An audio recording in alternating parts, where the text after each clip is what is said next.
Hello everyone, this is CMA Intermediate Accounts batch and we are trying to make a fast track revision for you all ताकि आप लोग speed में समझ पाए एक topic को। तो आज मैंने टॉपिक चुना है इंश्योरेंस क्लेम और उसमें हम लोग लॉस ऑफ स्टॉक आज कवर करेंगे। तो मैं आपको लॉस ऑफ स्टॉक के बारे में जो भी इम्पोर्टेंट कॉन्सेप्ट्स है पहले वो एक बार रिवाइज करा दूंगी एंड देन हम लोग उसके जितने भी क्वेश्चंस पॉसिबल हैं वो हम लोग डिस्कस कर लेंगे and that will be the end of the session. तो प्लीज आप मेरे साथ बने रहिएगा। सो द टॉपिक का नाम is insurance claim. Name of the topic is insurance claim. इसमें याद रखिएगा कि एक इंसान होगा या फिर एक फर्म होगा या फिर एक कंपनी होगा जिसने अपने गोडाउन में जितने भी स्टॉक पड़े हैं उसका इंश्योरेंस ले लिया होगा।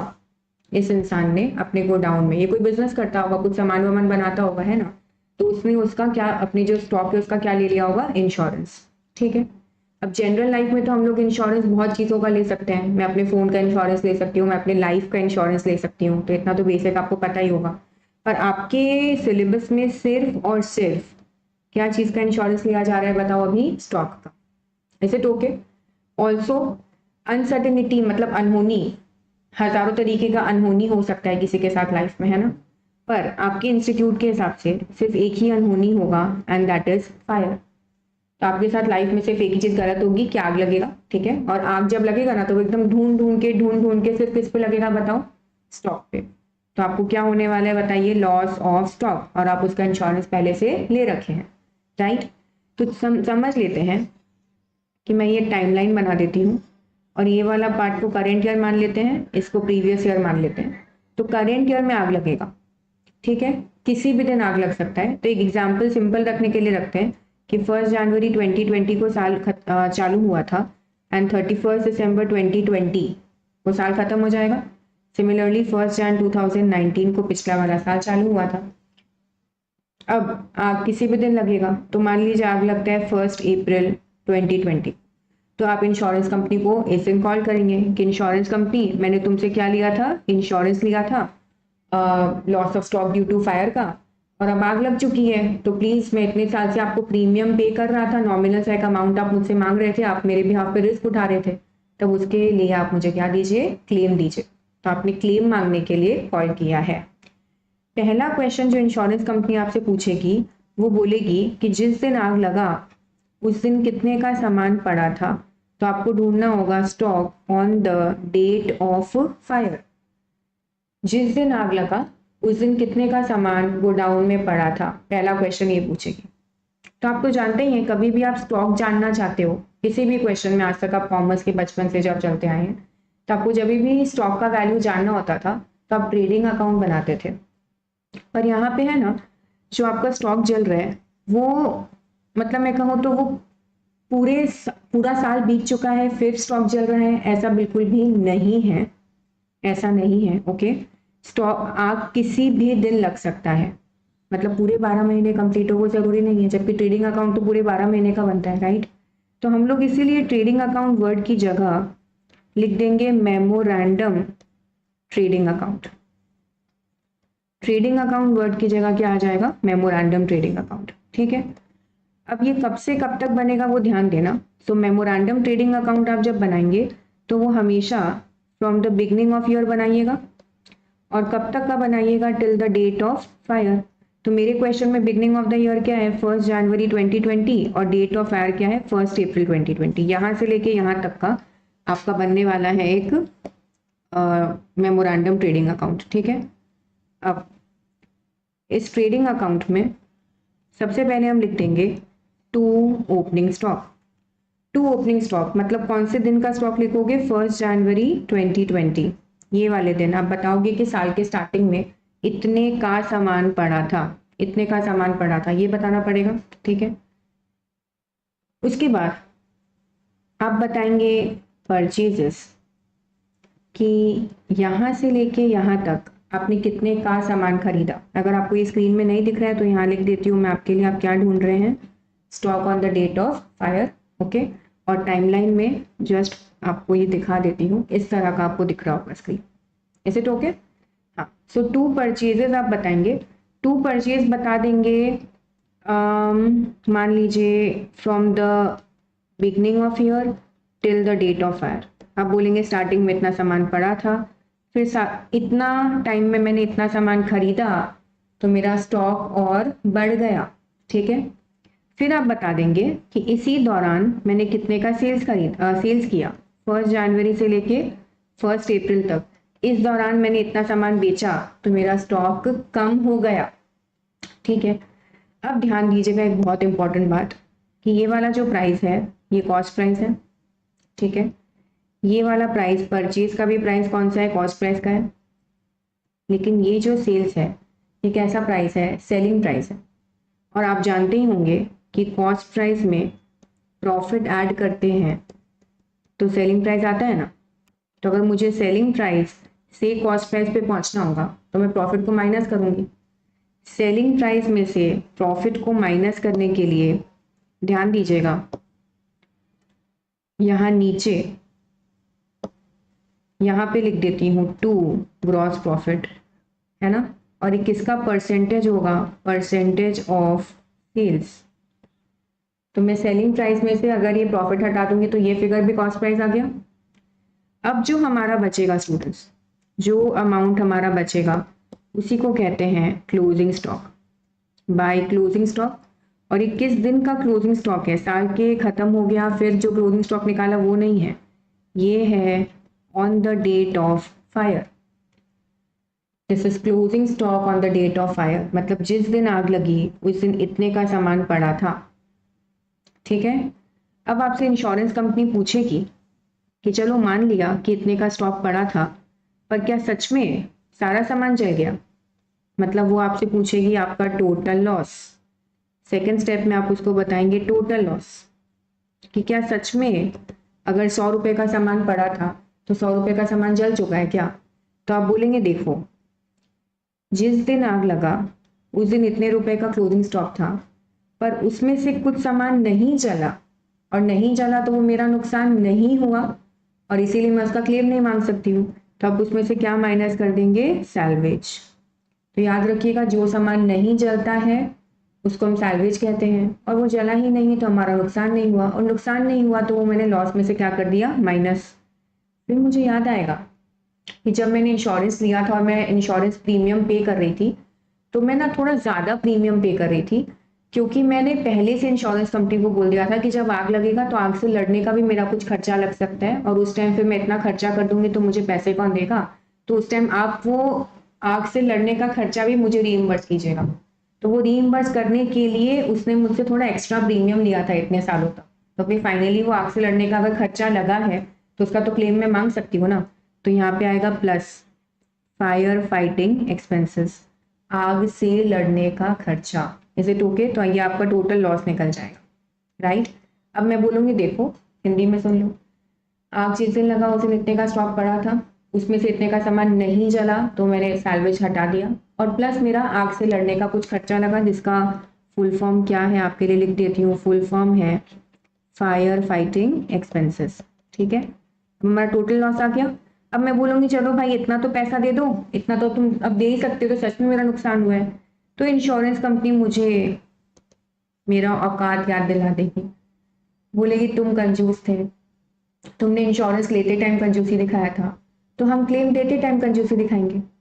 इंश्योरेंस कंपनी बोलेगी कि जब तुम्हारा closing stock on the date of fire मान लो 100 रुपये का था तो तुमने पॉलिसी तो मुझसे सिर्फ 80 रुपये का ही लिया था ताकि तुम्हें प्रीमियम कम पे करना पड़े। तो जब तुम पॉलिसी कम का ले रहे हो उस टाइम कंजूसी दिखा रहे हो, तो सॉरी क्लेम देते टाइम हम भी कंजूसी दिखाएंगे। तो लॉस के सामने हम भी 80% का ही क्या देंगे, क्लेम देंगे। तो याद रखना जिस प्रपोर्शन में आप पॉलिसी लोगे स्टॉक के सामने उसी प्रपोर्शन में आपको क्या मिलेगा, क्लेम मिलेगा। तो याद रखना क्लेम का फॉर्मूला क्या हुआ, फिर मैथ्स लगा लीजिए। क्लेम का फॉर्मूला हुआ loss into policy divided by stock on the date of fire. Loss into policy divided by stock on the date of fire. बताइए एवरीवन, क्लियर और नॉट। ये फॉर्मूला आपको दिख रहा होगा, सबको समझ आ रहा होगा। तो इस तरह से फाइनली हम लोग क्या निकाल सकते हैं, बताइए, लॉस और स्टॉक का क्लेम। Everyone okay. अब आप सुन लीजिए, अगर मान लीजिए किसी क्वेश्चन में बाय चांस अगर आपको ये ग्रॉस प्रॉफिट का परसेंटेज ना दिया हो, फॉर एनी रीजन अगर ये ग्रॉस प्रॉफिट का परसेंटेज नहीं दिया हो, तो फिर तो आप नोटिस करोगे कि अगर ये ग्रॉस प्रॉफिट का परसेंटेज नहीं दिया है, तब तो फिर आप क्लोजिंग स्टॉक बैलेंसिंग फिगर निकाल ही नहीं पाएंगे, है ना। तो घबराना मत, क्योंकि अगर ग्रॉस प्रॉफिट नहीं दिया है तो पक्का पिछले साल का फुल इंफॉर्मेशन दिया होगा। पिछले साल का आपको opening stock, purchase, sales, closing stock सब कुछ पता होगा, जिसके थ्रू आप पिछले साल का ग्रॉस प्रॉफिट परसेंटेज निकाल लीजिएगा। फिर अगर क्वेश्चन में कुछ नहीं लिखा होगा तो अज्यूम कर लीजिएगा कि इस साल भी उतना ही ग्रॉस प्रॉफिट परसेंटेज है। यहाँ तक समझ गए? ठीक है। फिर एक और पॉइंट हो सकता है कि अगर इस साल ट्रेंड दिया होगा कि पिछले साल, मान लो पिछले साल के ट्रेडिंग अकाउंट आपने बनाया, उसमें ग्रॉस प्रॉफिट का परसेंटेज आया 10%, तो हो सकता है इस साल आपको ट्रेंड दिया होगा कि 5% बढ़ रहा है, 6% कम हो रहा है, वॉट एवर द केस में भी, तो उसके हिसाब से आप देख लीजिएगा। अगर 5% कम, अभी मान लो 10% आया पिछले साल, 5% कम करने बोला ट्रेंड में, तो इस बार 5% मान लेना। अगर 5% बढ़ाने बोला तो इस बार 15% मान लेना। तो मैं क्या बोलना चाह रही हूँ कि अगर इवन अगर करंट ईयर का जीपी परसेंटेज नहीं दिया है, तो हम 100% श्योर प्रीवियस ईयर का फुल इन्फॉर्मेशन होगा, जिसकी मदद से आप ट्रेडिंग अकाउंट बना लेंगे पिछले साल का जीपी परसेंटेज ढूंढ लेंगे और ट्रेंड से उसको एडजस्ट करके इस साल के जीपी परसेंटेज पे आप आ जाएंगे। यहाँ तक ठीक है। दूसरा पॉइंट, अगर मान लीजिए कि अभी तो मैंने ये दिखा दिया कि कंजूसी वाला पॉइंट, कि हमने कंजूसी किया था तो हमें क्लेम कम मिला था, बट अगर हमने दातारी दिखाई थी, मतलब मान लीजिए कि closing stock on the date of fire तो मान लो 100 रुपये था, और हमने पॉलिसी ले रखा था 150 रुपीज का। अब अगर हमारा 80 रुपये का लॉस होगा ना, तो इंश्योरेंस कंपनी 150% नहीं देगी मुझे क्लेम, मतलब एक्स्ट्रा क्लेम नहीं देगी। फिर तो बोलेगी नहीं नहीं, आपको तो 80 रुपये का ही लॉस हुआ है, तो आपको क्लेम कितने का मिलेगा? 80 रुपये का ही मिलेगा। मतलब कंजूसी के टाइम ये लोग हमें औकात दिखा देते हैं, लेकिन जब हम लोग दातारी दिखाते हैं तो फिर लोग भूल जाते हैं, बोलते हैं नहीं नहीं ऐसा नहीं नहीं, आपको तो लॉस 80 रुपये का ही हुआ है। तो उनका क्या लॉजिक होता है कि अगर 80 रुपये के लॉस में ही लोग क्लेम ज्यादा देने बैठ गए ना, तो लोग क्या करेंगे, जब उनका सामान जल जाएगा ना, तो फिर सॉरी, जब उनका सामान नहीं बिकेगा ना, तो खुद ही सामान जाके जला देंगे। फिर आपसे फिर से सुन लीजिए, अगर इंश्योरेंस कंपनीज लोग लॉस से ज्यादा का क्लेम देने लगी, तो लोग खुद, अब लोगों को अगर समझ आ गया कि मार्केट में तो बिक नहीं रहा है मेरा सामान, तो खुद ही जाके अपना सामान जला देंगे ताकि क्लेम ज्यादा मिल जाए। बोलो, आई थिंक सबको समझ आ गया होगा। अब हम लोग स्टूडेंट्स क्योंकि कॉन्सेप्ट समझ चुके हैं, तो अब हम क्वेश्चंस करेंगे। अब क्वेश्चंस है ना, आपके सीएमए इंटरमीडिएट का जो मॉड्यूल है उसमें बहुत मतलब इस तरह के क्वेश्चन है जो एग्जाम में पहली बार, लॉस ऑफ स्टॉक का स्पेशली कह रही हूँ, उस तरह के क्वेश्चंस नहीं आते एग्जाम में, बहुत बेसिक क्वेश्चंस ही आते हैं। और दूसरा इंपॉर्टेंट चीज की फिगर्स में, ईयर्स वाले पॉइंट में बहुत मिस्टेक्स हैं, भर भर के मिस्टेक कर रखा है इन्होंने। तो मैं एक बार के लिए तो प्लीज, मैं आपका भी दिमाग नहीं खराब करना चाहती, अपना भी नहीं करना चाहती, तो मैं सीएमए इंटरमीडिएट की बुक से अभी नहीं पढ़ा रही हूँ, पर यस उसमें कुछ क्वेश्चंस बहुत अच्छे अच्छे हैं, हाई लेवल के सम्स हैं, और उसमें ईयर का मिस्टेक है पर मैंने उसमें करेक्शंस कर दिए हैं, तो हम लोग वहां से बाद में कर लेंगे। अभी हम बेसिक क्वेश्चंस कर रहे हैं जो आपका इंस्टीट्यूट सच में पूछता है, सीएमए का institute. Okay, so let us see. अब ध्यान देना, देखो मैंने स्क्रीन चेंज किया आपके लिए। अब आप इसमें ध्यान देंगे कि जो ये मैंने सीए का मॉड्यूल खोला है ना, ये आज के सिलेबस में, करंट सिलेबस में ये चैप्टर है ही नहीं। ये मैंने ओल्ड सिलेबस का, सीए इंटरमीडिएट ओल्ड सिलेबस का मैंने मॉड्यूल खोला है। पेपर 1 में ये चैप्टर है, और पेपर 1 में ये चैप्टर नंबर 10 है। So I am repeating again, CA intermediate old syllabus old study material chapter number 10 paper 1। Okay, और उसके थ्रू हम लोग क्वेश्चंस कर लेंगे, एकदम अच्छे अच्छे क्वेश्चंस हैं, और होपफुली हम लोग सबको समझ भी आ जाएगा, है कि नहीं। चलिए अब देखते हैं इलस्ट्रेशन नंबर 1, 10.8 पेज पे आ जाएंगे सारे स्टूडेंट्स। पेज नंबर 10.8 पे इलस्ट्रेशन नंबर 1। पहले मैं एक बार क्वेश्चन के बारे में आपको समझा देती हूँ, देन मैं आपको नोट्स में आंसर कैसे सॉल्व होगा वो दिखाऊँ। तो ध्यान दीजिए, from the following information ascertain the value of stock as on 31 March 2022 मान लेते हैं। 31 मार्च 2022 का ये लोग स्टॉक पूछ रहे हैं आपसे, मतलब क्लोजिंग स्टॉक पूछ रहे हैं, और आगे पीछे कुछ नहीं लिखा हो तो हमेशा कौन सा प्राइस ढूंढिएगा? कॉस्ट प्राइस, क्योंकि उसके हिसाब से इंश्योरेंस मिलेगा। ठीक है, अब स्टॉक एज ऑन, अगर मैंने इसको 31 मार्च 2022 माना है, तो ये क्या है फिर 1 अप्रैल 2021 हो जाएगा ना। तो स्टॉक एज ऑन 1 अप्रैल 2021 मतलब क्या दिया हुआ है आपको? Opening stock. फिर नीचे कुछ परचेजेस दिए हुए हैं, मैन्युफैक्चरिंग एक्सपेंसेस हैं, सेलिंग एक्सपेंसेस हैं, एडमिनिस्ट्रेशन एक्सपेंसेस हैं, फाइनेंशियल एक्सपेंसेस हैं, सेल्स है। ठीक है। At the time of valuing stock as on 31 March 2021 लिखा है। सीए के बुक में कभी प्रिंटिंग मिस्टेक नहीं होता है, एकदम सही लिखा है। अब मैं 31 मार्च 2021 कहूँ या 1 अप्रैल 2021 कहूँ, बात तो सेम ही है ना। मतलब पिछले साल का जो क्लोजिंग स्टॉक है वो इस साल का क्या है, ओपनिंग स्टॉक। तो जब हम इस साल का ओपनिंग स्टॉक वैल्यू कर रहे थे तो उसमें हमने 3500 रुपये राइट ऑफ कर दिए थे एक पर्टिकुलर आइटम पे, जो ओरिजिनली कितने में खरीदा गया था, 10,000, और वो साल के दौरान बिक गया कितने में, 9,000।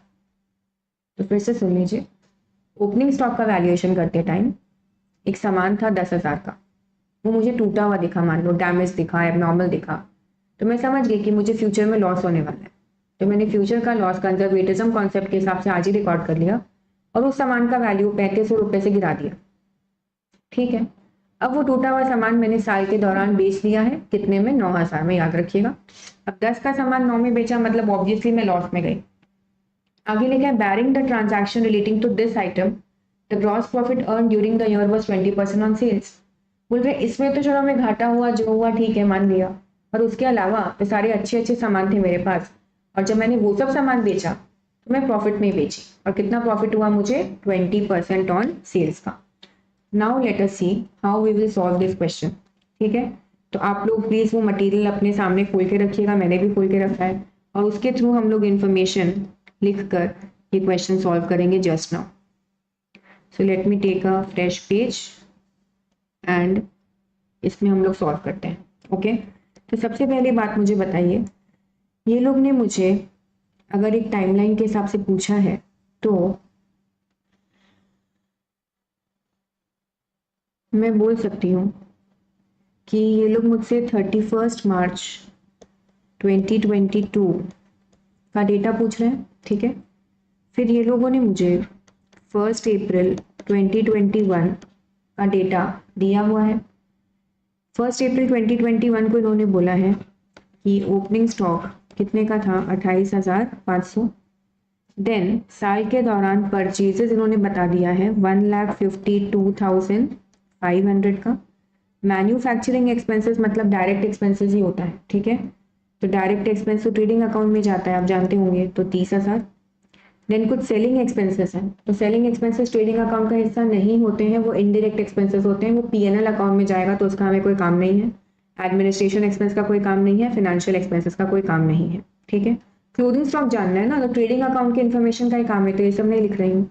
फिर सेल्स, तो सेल्स तो आते हैं ट्रेडिंग अकाउंट में, तो सेल्स लिख देते हैं 2,49,000। ठीक है। At the time of valuing stock as on 31 March 2021, जैसा मैंने कहा ये 1 अप्रैल 2021 है, तो इसके जस्ट एक दिन पहले एक डेट आया होगा 31 मार्च 2021, जो पिछले साल का क्लोजिंग स्टॉक होगा और जो इस साल का क्या बना होगा बताइए, ओपनिंग स्टॉक। यहां तक ठीक है। ओके। सो पिछले साल का क्लोजिंग स्टॉक का इंफॉर्मेशन दे रहे हैं, मतलब एक तरह से इस साल का ओपनिंग स्टॉक का इंफॉर्मेशन दे रहे हैं ना, राइट। तो ओपनिंग स्टॉक करते टाइम क्या हुआ था, याद करो, समझो बहुत सारे चेयर्स थे, मैं चेयर का काम करती हूँ, तो चेयर के ओपनिंग स्टॉक में एक चेयर टूटा हुआ था, जो चेयर था कितने का, 10,000 का। क्योंकि टूटा हुआ था तो कंजर्वेटिज्म कॉन्सेप्ट के हिसाब से मैंने उसमें 3500 रुपया राइट ऑफ कर दिया था, फिर मैंने साल के दौरान वो टूटा हुआ चेयर बेच दिया था 9,000 में, याद आया। अब बताओ, अगर बुक्स में मुझे इन लोगों ने ये ओपनिंग स्टॉक 28,500 का बताया है, तो मैं तो यही मानूंगी कि बुक्स के हिसाब से वैल्यू है, 28,500 बुक वैल्यू है। तो आप ऐसा मान लीजिए कि 4 चेयर्स थे मेरे पास ओपनिंग स्टॉक में, साल के स्टार्टिंग में मेरे पास 4 चेयर्स थे, उसमें से ये वाला चेयर थोड़ा टूटा हुआ था, तो मैंने, और ये सामान था कितने का, 10,000 का, फिर मैंने इसमें से 3500 रुपया क्या कर दिया था, राइट ऑफ। मतलब मेरे बुक्स में ये सामान दिख रहा होगा 6,500 का। ठीक है। बट ये सारे सामान एकदम नॉर्मल थे, मतलब इसमें से कुछ भी राइट ऑफ नहीं हुआ था। ओके। ये चारों का जब बुक वैल्यू मैंने बुक्स में लिखा तो मैंने लिखा 28,500। अब अगर मुझे इन चारों का कॉस्ट प्राइस जानना हो तो कैसे जानेंगे, तो ये तीनों चेयर में तो जो कॉस्ट प्राइस है वही बुक वैल्यू होगा, क्योंकि मैंने कुछ अमाउंट राइट ऑफ नहीं किया है। बट ये टूटे हुए चेयर में कॉस्ट प्राइस 10,000 है, जबकि बुक वैल्यू कितना है 6,500, मतलब सिर्फ इसी चेयर में 3500 राइट ऑफ हुआ है। दैट मीन्स कि अगर मैं ओपनिंग स्टॉक की बात करूं तो टोटल चारों चेयर का टोटल कॉस्ट प्राइस कुछ रहा होगा, जिसमें से मैंने टूटे हुए चेयर में से 3500 रुपया राइट ऑफ कर दिया होगा, तब जाके मेरा टोटल बुक वैल्यू चारों चेयर का 28,500 आया होगा। तो क्या मैं x का फिगर निकाल पाऊंगी? यस, बहुत इजीली निकाल पाऊंगी। 28,500 प्लस 3500 कर दूंगी, है ना स्टूडेंट्स? तो कितना आ जाएगा? 32,000। This is so obvious. बोलो क्लियर हुआ कि नहीं? इसका मतलब 32,000 रुपए का मेरे पास ओपनिंग स्टॉक पड़ा था स्टार्टिंग में। 32,000 का ओपनिंग स्टॉक पड़ा था, कॉस्ट प्राइस बोल रही हूँ, ठीक है। 32,000 में से कुछ 3 चेयर्स मेरे नॉर्मल थे और एक चेयर कैसा था? एबनॉर्मल था। और वो एबनॉर्मल वाला चेयर कितने रुपए का था? 10,000 का। क्वेश्चन ने बता दिया है। तो नॉर्मल वाले चेयर्स तीनों मिला के कितने के थे? 22,000 के। मुझे कैलकुलेटर दे दो। यहाँ तक ठीक है। अब ये 10,000 कॉस्ट प्राइस को जो सामान था, जो टूटा हुआ चेयर था, वो मैंने क्या कर दिया था बताइए? बेच दिया था साल के दौरान। और कितने में बेचा था? 9,000 में। तो मुझे क्या हुआ था? नुकसान। कितने रुपए का? 1,000 रुपए का। 1,000 रुपीज का मुझे लॉस हो गया था। Everyone okay? Just a second. 1,000 rupees का मुझे नुकसान हो गया। और ये 22,500 में से कितना बिका नहीं बिका वो अभी तक नहीं बताया, बस मुझे टोटल सेल्स प्राइस बता दिया 2,49,000। सो आई रियली होप कि आप लोग को यहाँ तक का क्वेश्चन समझ आया है, ठीक है। अब हम लोग बना लेते हैं। हम लोग को ढूंढना क्या था? याद कीजिए, 31 मार्च 2022 का क्या ढूंढना था? Closing stock. इस दिन का स्टॉक ढूंढना है, मतलब क्लोजिंग स्टॉक ढूंढना है। और क्लोजिंग स्टॉक ढूंढने के लिए हम लोग हमेशा ट्रेडिंग अकाउंट बनाते हैं, पर इस क्वेश्चन में क्योंकि कुछ सामान नॉर्मल है और कुछ सामान एबनॉर्मल है, और मैं सारे फिगर्स कॉस्ट प्राइस पे ही निकालना चाहती हूँ, क्योंकि इंश्योरेंस क्लेम का चैप्टर है और उसमें मुझे कॉस्ट ऑफ क्लोजिंग स्टॉक से ही मतलब होता है। तो इसीलिए मैं ट्रेडिंग अकाउंट वर्ड की जगह लिख देती हूँ मेमोरेंडम ट्रेडिंग अकाउंट। और अब मुझे फिर इसमें रूल्स रेगुलेशंस फॉलो करने का जरूरत नहीं रहेगा। तो मैं बना रही हूँ memorandum trading account for the year ended 31 March 2022, ठीक है। अब ये मेमोरेंडम ट्रेडिंग अकाउंट में याद रखना, कुछ फिगर्स आपके, देखो यहाँ टोटल लिखते हैं ना हम लोग, टोटल रुपीज, ओके। तो कुछ फिगर्स आपके एब नॉर्मल होंगे, कुछ फिगर्स आपके नॉर्मल होंगे क्रेडिट साइड पे। Is it okay? And very similarly debit side पे भी टोटल लिख दीजिएगा रुपीज के रूप में, ओके। ये टोटल है, यहाँ पे ऐसे लिख देती हूँ टोटल, राइट। ये एब नॉर्मल है और ये वाला जो कॉलम है वो नॉर्मल का बना देते हैं। बोलो एवरीवन, यहाँ तक क्लियर हो गया होगा? चलिए अब सबसे पहले हम लोग लिखते हैं, फर्स्ट थिंग जो हम लोग लिख रहे हैं वो है ओपनिंग स्टॉक। तो सबसे पहले यहाँ पे लिख देते हैं टू ओपनिंग स्टॉक। अब आराम आराम से सोच के क्वेश्चन सॉल्व कीजिए। पहला क्वेश्चन है और ये वाला क्वेश्चन 10 मार्क के हिसाब से पूछा जाएगा, एक हैवी सम, ये वाला पॉइंट, ये वाला कॉन्सेप्ट, तो ये आपको आना चाहिए। तो टोटल ओपनिंग स्टॉक की वैल्यू आप कितना बताएंगे? 32,000। सही बात है। 32,000 में से नॉर्मल कितना, सॉरी एबनॉर्मल कितना है? 10,000। तो नॉर्मल कितना आया? 22,000। क्या हम सीख चुके थे? यस। फिर टू परचेजेस की बारी आएगी। अब आप बताइए, क्या आप जानबूझकर टूटा हुआ सामान खरीदेंगे? नहीं। तो पूरे साल में जो भी परचेज हुआ होगा 1,52,500 का, वो पूरा का पूरा नॉर्मल परचेज मान लेंगे, ठीक है। फिर डायरेक्ट एक्सपेंसेस, मैन्युफैक्चरिंग एक्सपेंसेस, क्या ट्रेडिंग अकाउंट में आते हैं? यस। तो वो भी तो नॉर्मल ही हुआ होगा, क्योंकि अब नॉर्मल होता तो क्वेश्चन बता देता। ओके एवरीवन, सब कुछ समझ आ रहा होगा? उसके बाद यहाँ लिख देते हैं बाय सेल्स। सामान टोटल जो बिका है वो 2,49,000 रुपीज में बिका है। अब आप याद कीजिए, क्या मैंने साल के दौरान टूटा हुआ चेयर बेचा था? यस। अब 2,49,000 रुपया अगर सेलिंग प्राइस है, तो इसमें से एबनॉर्मल का फिगर जब लिखूंगी तो वो भी तो सेलिंग प्राइस ही लिखूंगी ना। और एबनॉर्मल सेलिंग प्राइस कितना है? 9,000। ये आपको याद ही होगा। अब अगर एबनॉर्मल सेलिंग प्राइस 9,000 है तो नॉर्मल सेलिंग प्राइस कितना होगा? 2,40,000। 249 माइनस 9। यहाँ तक ऑल गुड। अब देखिए, 10,000 का सामान मैंने कितने में बेचा है? 9,000 में। तो मुझे 1000 रुपये का क्या हुआ है, नुकसान, 1000 रुपीज़ का नुकसान हुआ है। तो यहाँ लिख देती हूँ बाय ग्रॉस लॉस। ठीक है, उसके बाद मुझे बताया गया था कि मैं बाकी नॉर्मली तो 20% ऑन सेल्स कमाती हूँ, तो जो नॉर्मल सेल्स हमारा हुआ है उसमें तो मुझे प्रॉफिट ही हुआ होगा। तो यहाँ लिख देते हैं to gross profit, to gross profit brackets में 20% ऑफ 2,40,000, तो 48,000 रुपीज़ का मुझे क्या हुआ है, ग्रॉस प्रॉफिट। अब हमारा जो बचेगा स्टूडेंट्स वो ऑब्वियसली क्या होगा, क्लोजिंग स्टॉक है ना, और क्लोजिंग स्टॉक किस दिन का, 31 मार्च 2022 का। और वो सिर्फ नॉर्मल वाले कॉलम में ही क्यों बचेगा बताइए, क्योंकि जो टूटा हुआ चेयर था वो तो मैं ऑलरेडी बेच चुकी हूँ। तो देखते हैं 2,40,000 माइनस 22,000 माइनस 152,500 माइनस 30,000 माइनस 48,000, 12,500, 12,500 रुपये का क्लोजिंग स्टॉक आया है। अब इस पूरे क्वेश्चन में कहीं आग लगा ही नहीं तो आप कहेंगे मैम इंश्योरेंस क्लेम का क्वेश्चन क्यों है। ये पहला इलस्ट्रेशन इस तरह का ताकि आपको ये क्लोजिंग स्टॉक निकालना आए, तब तो फिर आप टोटल लॉस और क्लेम वगैरह जो भी है वो निकाल पाएंगे। सो आई होप एवरीवन सबको इलस्ट्रेशन नंबर 1 समझ आ गया होगा। To find out closing stock on the date of fire, देख लेते हैं इनका आंसर कितना आ रहा है। क्या इनका आंसर भी 12,500 है? यस, बट इनका फॉर्मेटिंग एकदम अलग है, तो उसका टेंशन मत लेना। जो मैंने फॉर्मेट आपको सिखाया आप एग्जैक्ट वैसा ही फॉर्मेट एग्जाम में बना के आ जाएंगे। तो देख लीजिए एग्जाम में आपको क्या बनाना होगा, मेमोरेंडम ट्रेडिंग अकाउंट। और ये चीज़ जो मैंने किया है, ये चीज़ जो हमने किया है ये आपका वर्किंग नोट में दिखेगा, पर ऐसे एरो वैरो बना के नहीं दिखाना है, प्रॉपर लिख के दिखाना है। बट मेमोरेंडम ट्रेडिंग अकाउंट जैसा मैंने बनाया है आप एग्जैक्ट बना सकते हैं एग्जाम्स में। Everyone okay? चलो now let us move to illustration number 2। Illustration 2 में लिखा है Mister A prepares accounts on 30 सितंबर each year, but on 31 December 2021 fire destroyed a greater part of stock.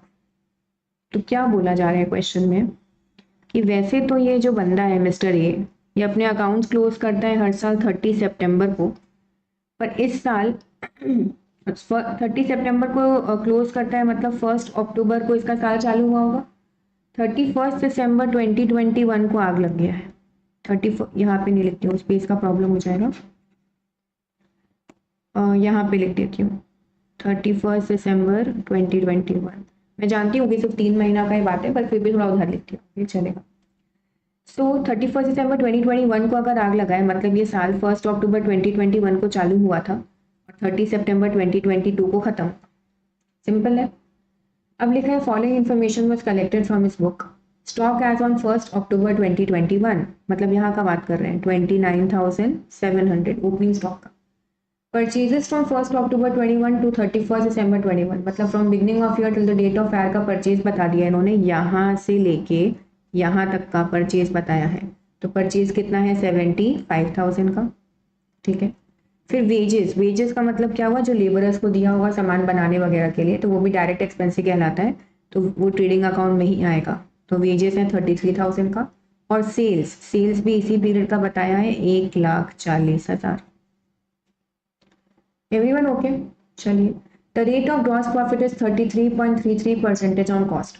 मैं अज्यूम कर रही हूँ कि आप सीएमए इंटरमीडिएट में ऐसे जंप करके नहीं आ गए होंगे, आप पढ़े लिखे होंगे, है ना।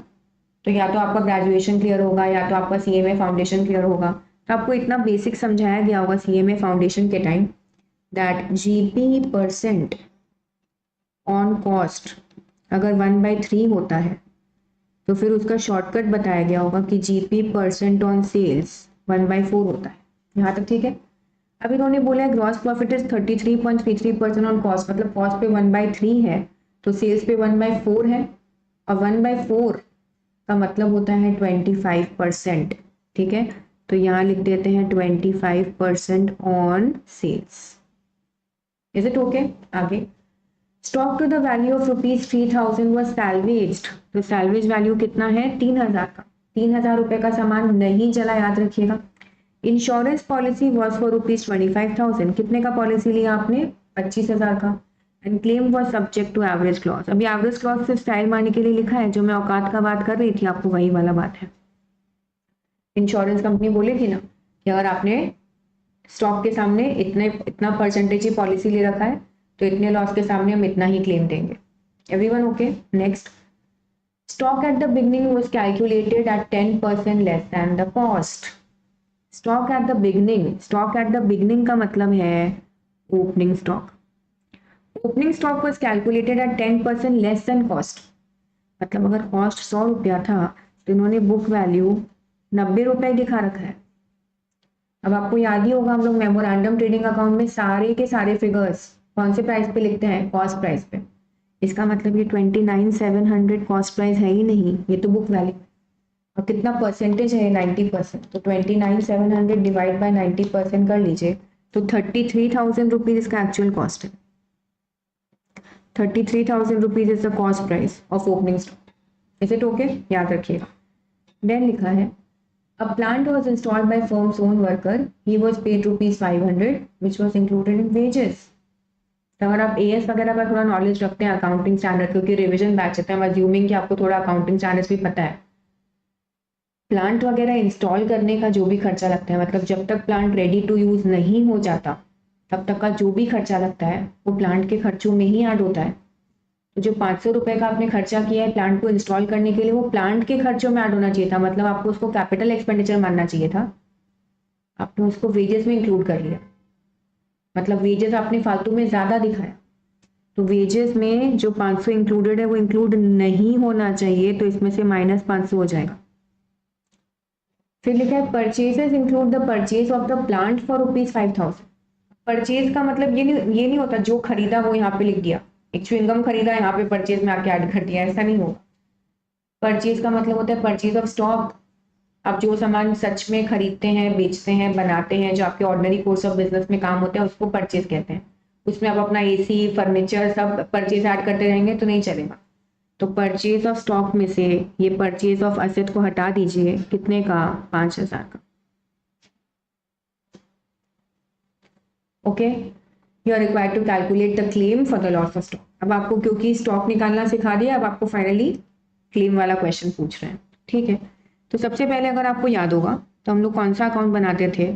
याद कीजिए, मेमोरेंडम ट्रेडिंग अकाउंट।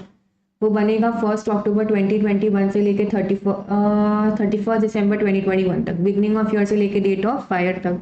तो सबसे पहले क्या लिखेंगे? अब इसमें तो कोई टूटा हुआ चेयर ऐसा है नहीं कि नॉर्मल अब नॉर्मल ये सब करना पड़ेगा, तो सीधे ओपनिंग स्टॉक सबसे पहले लिखा जाएगा, जो कि कितना है? 33,000। टू ओपनिंग स्टॉक 33,000, ठीक है। टू परचेजेस करेक्शन करने के बाद कितना लिखेंगे? 70,000। टू वेजेस अगेन करेक्शन करने के बाद कितना आ जाएगा? 32,500। क्रेडिट साइड पे आएगा बाय सेल्स, और सेल्स पे जैसा बात हुआ था कि ग्रॉस प्रॉफिट 25% कमाते हैं, तो 1,40,000 इंटू 25% करेंगे तो 35,000 रुपए का ग्रॉस प्रॉफिट आ जाएगा, ठीक है। 1 यस, ठीक है। और फिर हमारा यहाँ बचेगा closing stock on the date of fire, कि जिस दिन आग लगा उस दिन हमारे पास इतने का सामान पड़ा था। तो 33,000 प्लस 70,000 प्लस 32,500 प्लस 35,000 माइनस 1,40,000, तो यार है 30,500। जिस दिन आग लगा था उस दिन 30,500 रुपए का सामान मेरे गोडाउन में पड़ा था। अब हम निकालेंगे टोटल लॉस, तो क्या 30,500 का पूरा सामान जल गया? नहीं, 3,000 रुपए का सामान नहीं जला, तो सैल्वेज को माइनस कर दूंगी, तो बचेगा 27,500। 27,500 का मुझे टोटल लॉस हुआ है, तो मैं तो 27,500 रुपए इंश्योरेंस कंपनी से मांगने जाऊंगी, पर इंश्योरेंस कंपनी औकात याद दिलाएगा, मतलब एवरेज लॉस लगाएगा। वो क्या बोलेगा कि 30,500 रुपए का स्टॉक था, उसके सामने आपने 25,000 रुपए का पॉलिसी ले रखा है, तो फिर 27,500 जब आपका लॉस हो रहा है तो सॉरी हम लोग इसी प्रपोर्शन में आपको क्लेम देंगे। तो करिए कैलकुलेटर पे, 25,000 डिवाइडेड बाय 30,500 मल्टीप्लाइड बाय 27,500, तो फिगर आ रहा है 22,540.98 ऐसा कुछ आ रहा है। तो मैं इसको राउंड ऑफ करके लिख देती हूँ 22,541। 22,541। और अगर आप इसको कॉन्सेप्चुअली नहीं समझना चाहते हैं, रटना चाहते हैं, तो फॉर्मूला रट लीजिए, क्या दिक्कत है ना, पास हो जाइएगा बस, है कि नहीं। कॉन्सेप्ट तो मैंने अपने एंड से आपको समझा दिया है।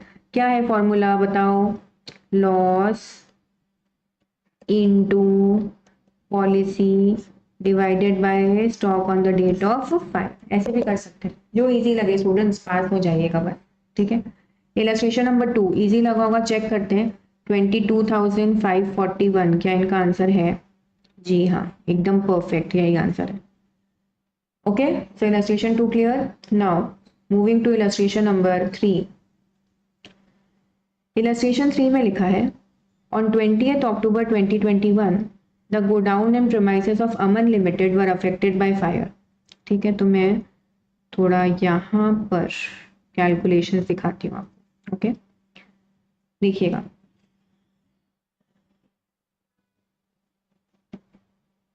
इस तरह से क्रिएट कर लेते हैं। 20 अक्टूबर 2021 वो आग लग रहा है और अमन का बिजनेस अफेक्ट हो रहा है उसकी वजह से। From the salvage reports, the following information is available. Stock of goods at 10% lower than cost on 31st March 2021. फिर नीचे 1 अप्रैल और ये सब डेट लिखा है, मतलब ये लोग अप्रैल से मार्च वाला साल मान रहे हैं। तो एक बार के लिए डेट प्लॉट कर लो कि 1 अप्रैल 2021 को साल चालू हुआ होगा, 31 मार्च 22 को साल खत्म होगा, पहले वाला साल 1 अप्रैल 2020 को चालू हुआ होगा, अगर मुझे प्रीवियस ईयर का इन्फॉर्मेशन का जरूरत पड़ा तो, ठीक है। तो लिखा है stock of goods at 10% lower than cost on 31st March 2021। अब 31st March 2021 कहूँ या 1 अप्रैल 2021 कहूँ, बात तो सेम ही रहेगा। तो लोग अगेन कौन सा इन्फॉर्मेशन दे रहे हैं, ओपनिंग स्टॉक का, पर बोल रहे हैं ये जो फिगर है 2,16,000 ये 10% लोअर देन कॉस्ट है। तो अगर कॉस्ट 100 रुपया है तो ये वाला फिगर 90 रुपये का है, दैट मीन्स दिस इज 90%। तो हमें तो इसका 100% जानना होगा ना। तो करी कैलसी पे 2,16,000 divided by 90%, 2,40,000 is the actual cost price. नहीं विश्वास है तो 2,40,000 में से 10% माइनस करके देख लो, 2,16,000 ही आएगा, ठीक है। ये कॉस्ट प्राइस है ओपनिंग स्टॉक का, याद रखेंगे। तो यहाँ पे लिख देती हूँ 2,40,000, ठीक है। Purchases less returns on date देख लो, 1 अप्रैल 2021 से लेके 20 अक्टूबर 2021। तो बिगनिंग ऑफ ईयर से लेके डेट ऑफ फायर तक का हमें क्या बता दिया, परचेज, और कितने का बताया, 2,80,000। देन इसी दौरान का हमें क्या बता दिया, सेल्स कितने का, 6,20,000। एवरीवन ओके, आगे देखते हैं। एडिशनल इंफॉर्मेशन में लिखा है sales up to 20th October 2021 includes ₹80,000 for which goods had not been dispatched। 80,000 का सामान डेट ऑफ फायर के दिन तक बिक चुका था, ओनरशिप ट्रांसफर हो चुका था, और अभी तक वो गुड्स का फिजिकल डिलीवरी नहीं हुआ था। और फिजिकल डिलीवरी नहीं हुआ था मतलब वो आपके गोडाउन में पड़ा था, और आपके गोडाउन में पड़ा था मतलब उसमें आग लग सकता है ना। और आग लग सकता है, देखो अब फायर इतना नॉलेजेबल नहीं होता है, आपके पास इतना दिमाग नहीं होता है कि वो सोचे कि इसमें आग लग सकता है कि नहीं लग सकता, सॉरी मतलब स्टॉक के पास इतना दिमाग नहीं होता कि उसको ये पता चले कि ये सेल हो चुका है कि नहीं हुआ है, वो तो रैंडमली सब पे लगेगा ना। तो सेल्स जो आग लगने वाला है, जो आग है बेसिकली उसको अकाउंट्स का नॉलेज नहीं है, उसको नहीं पता है कि ओनरशिप इसमें ट्रांसफर हो चुका है नहीं हुआ है तो मैं इसमें नहीं लगूंगा, मैं इसमें लग जाऊंगा, ऐसा नहीं होगा। वो ओवरऑल जो स्टॉक पड़ा होगा फिजिकली उसमें सब में लगेगा। तो याद रखना डेट ऑफ फायर के दिन तक जो भी सेल हुआ था उसमें 80,000 का ऐसा सेल हुआ था जिसका डिलीवरी अभी तक नहीं हुआ है, मतलब वो मेरे गोडाउन में ही है, और गोडाउन में है तो उसमें आग लग सकता है। तो मुझे उसको इस पर्टिकुलर चैप्टर के लिए सेल्स में कंसिडर नहीं करना चाहिए। 80,000 इंक्लूडेड है जबकि नहीं होना चाहिए, याद रखिएगा। तो 80,000 माइनस कर देंगे तो ये कितना आ जाएगा, 5,40,000। Everyone okay, next. Purchases up to 20th October 2021, अब इंक्लूड्स नहीं लिखा है, अब लिखा है did not include ₹40,000 for which purchase invoices had not been received from suppliers, though goods have been received in godown। Date of fire तक का purchase में 40,000 रुपया इंक्लूडेड नहीं है। क्यों नहीं इंक्लूडेड है, अब देखो इसमें क्या लिखा था, for which purchase invoice not been received. हमने परचेज में इसलिए इंक्लूड नहीं किया था क्योंकि उसका बिल नहीं मिला था, हम लोग ऐसे मालिक नहीं बने थे।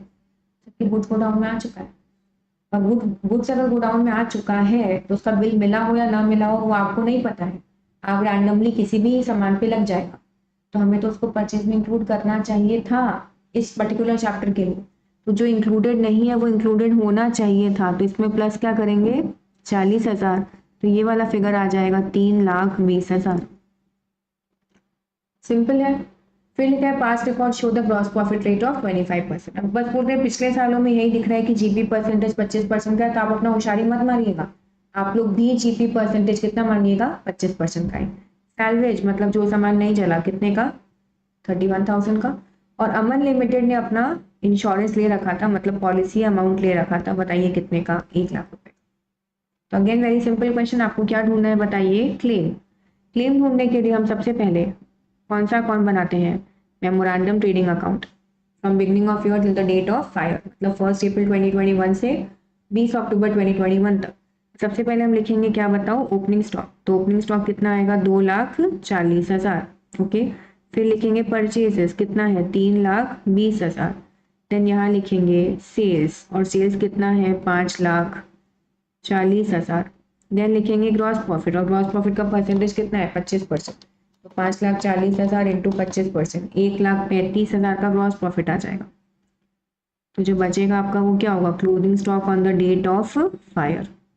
एवरीवन ओके, तो करिए कैलसी पे 5,40,000 माइनस 2,40,000 माइनस 3,20,000 माइनस 1,35,000, तो 1,55,000 का फिगर आ रहा है ना 1,55,000। अब आप प्लस माइनस में बहुत कंफ्यूज होते हैं, तो वैसे हिसाब से आपको डेबिट साइड प्लस करके क्रेडिट साइड का माइनस करना चाहिए था। 2,40 प्लस 3,20 प्लस 1,35 माइनस 5,40, तो 155 का फिगर आ रहा है ना।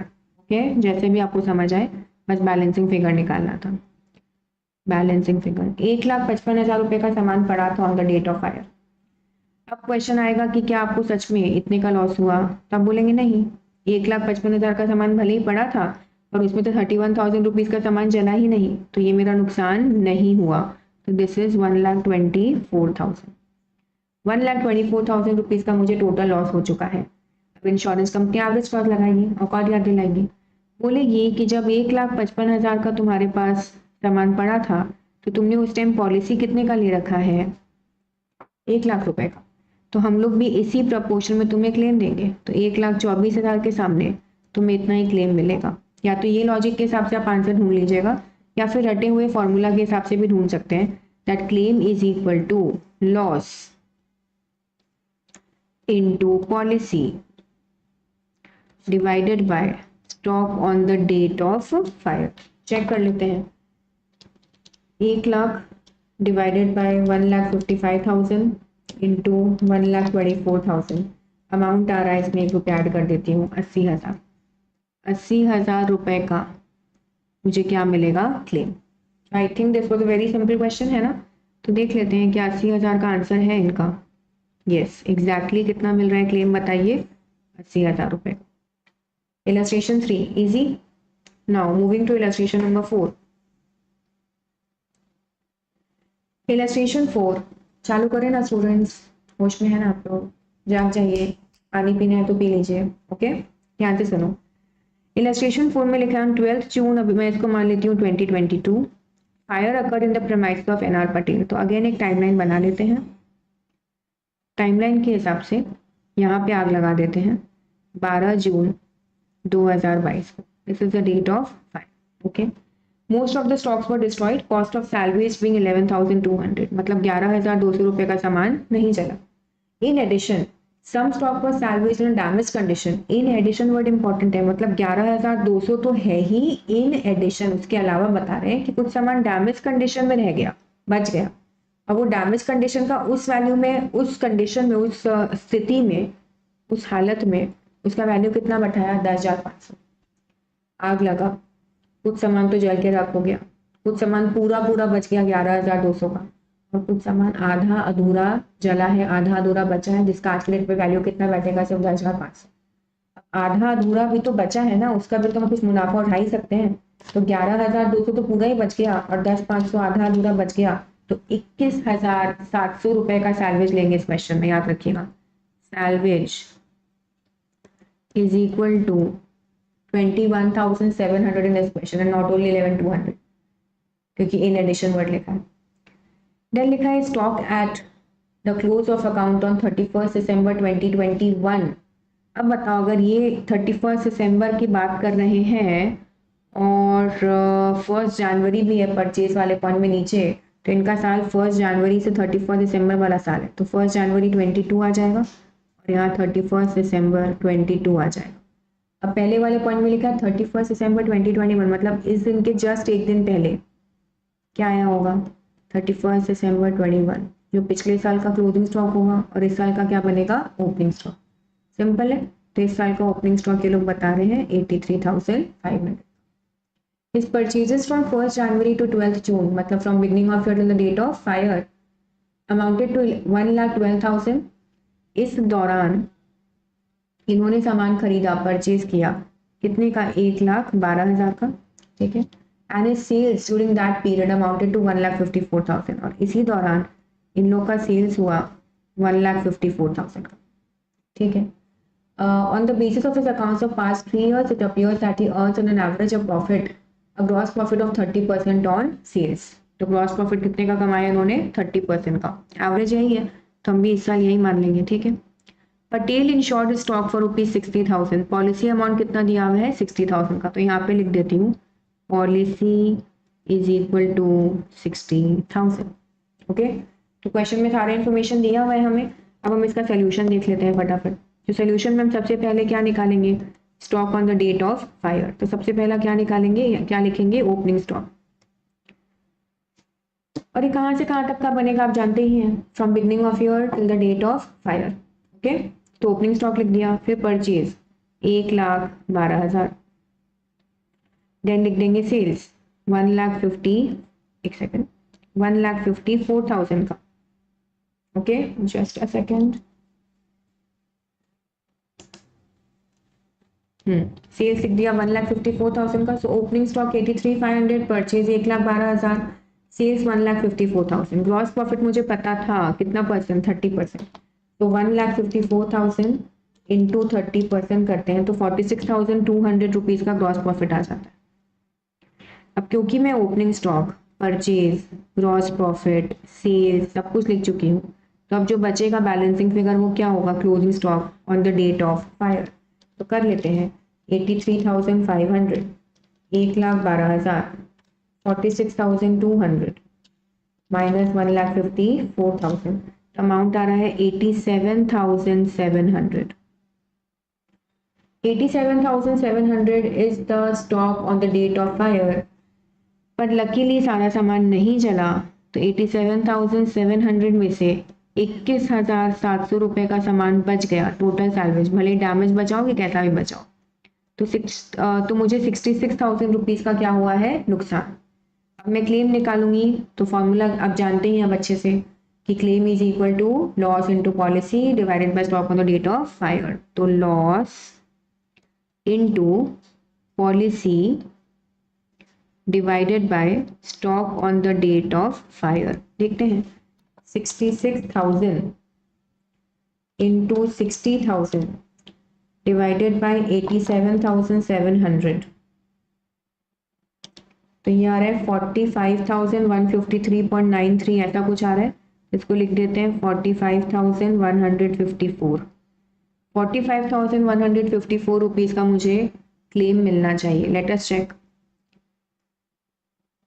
45,154, क्या ये आंसर है, यस यही आंसर है। तो अब बताइए स्टूडेंट्स, आपको यहाँ तक इलस्ट्रेशन नंबर 4 तक सारे कॉन्सेप्ट क्लियर है ना। Now moving to illustration number 5।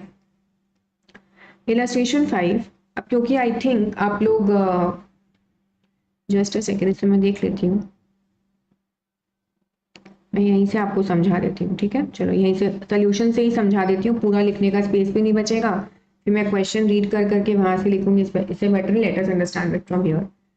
On 1 अप्रैल 2022, तो यहाँ एक टाइमलाइन बनाया जाए, okay. On 1st April 2022, the stock of Sri Ramesh was destroyed by fire, but sufficient record were saved. First, अब देखो नीचे 1 जनवरी, 31 दिसंबर इस तरह के डेट्स दिख रहे हैं, तो मैं समझ गई कि साल चालू होगा 1 जनवरी को, खत्म होगा 31 दिसंबर को, और ये भी चालू होगा 1 जनवरी को।